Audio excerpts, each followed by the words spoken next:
Yes, please. In my first video, I have tried to explain that how we have added two numbers and how we have saved them on location 9002.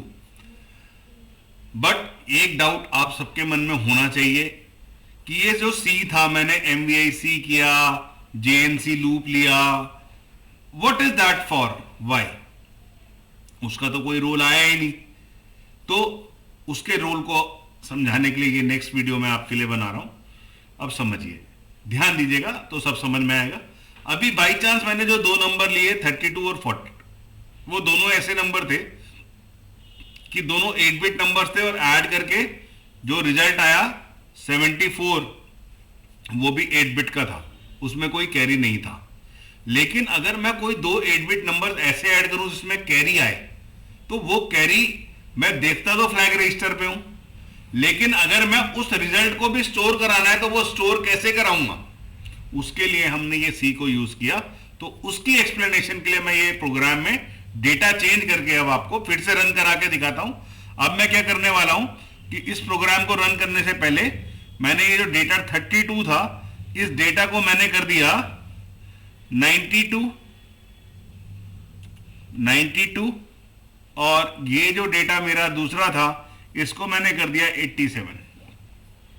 ठीक है, या चलिए 88 कर देते हैं, तो 88।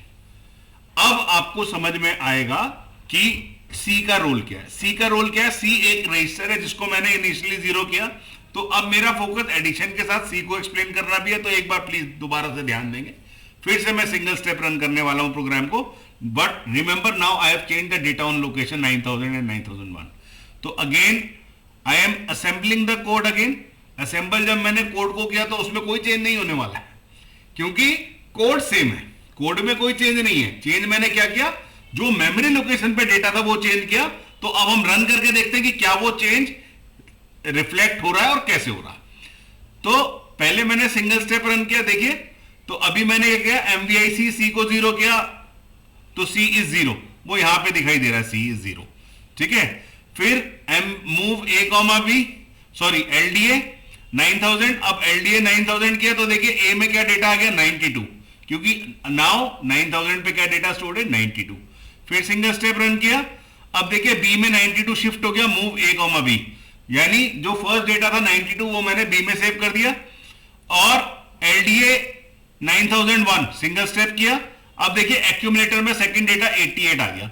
अब जैसे ही मैं ऐड बी करूंगा, ये ए और बी का ऐड करके जो रिजल्ट आएगा वो कहां आएगा? एक्यूमुलेटर में। ठीक है, अब भी सिंगल स्टेप, यस। अब देखिए ये आ गया 1A। ठीक है, अब इंपॉर्टेंट बात ये है ध्यान देने की कि यहां पे तो कैरी जनरेट हुआ, CY कैरी जनरेट हुआ ना। तो जब दो नंबर ऐड हुए, तो ऐड होने के बाद अगर कैरी जनरेट हुआ तो that carry along with the sum is my result that I need to store। उसके लिए अब सी कैसे रोल प्ले करेगा, देखिए। हमने क्या लिखा है? JNC loop. JNC का मतलब होता है जंप इफ नो कैरी। अगर कैरी नहीं है तो सीधा लूप पे जंप करो। लूप पे मतलब इंक्रीमेंट सी वाली लाइन एग्जीक्यूट नहीं होगी अगर कैरी नहीं है। तो पिछले केस में INR सी वाली लाइन एग्जीक्यूट नहीं हुई क्योंकि कैरी नहीं था। अब देखिए सी का कंटेंट इस वक्त 00 है, लेकिन इस वक्त कैरी आया फ्लैग रजिस्टर में। देखिए यहां कैरी आया क्योंकि मेरा डेटा मैंने ऐसे लिया कि कैरी जनरेट हुआ। अब जब मैं सिंगल स्टेप करूंगा तो देखिए ये INR सी पे जाके पहुंचा, पहले वो सीधा SCA पे गया था। अब मैं फिर से सिंगल स्टेप किया, देखिए तो सिंगल स्टेप, अब कैरी की वैल्यू 1 हो गई। वाई? बिकॉज कैरी जनरेट हुआ, कैरी फ्लैग सेट हुआ था। अब मैं कैरी के कंटेंट को वैसे तो रीड नहीं कर सकता, तो मैंने इस तरह से उसके कंटेंट को रीड करने के लिए ये किया। अब स्टोर 9002 जो सम है 1A, that is stored here. Now see the 1A is stored in 9002। उसके बाद मैंने क्या किया? Move C2A। C2A मतलब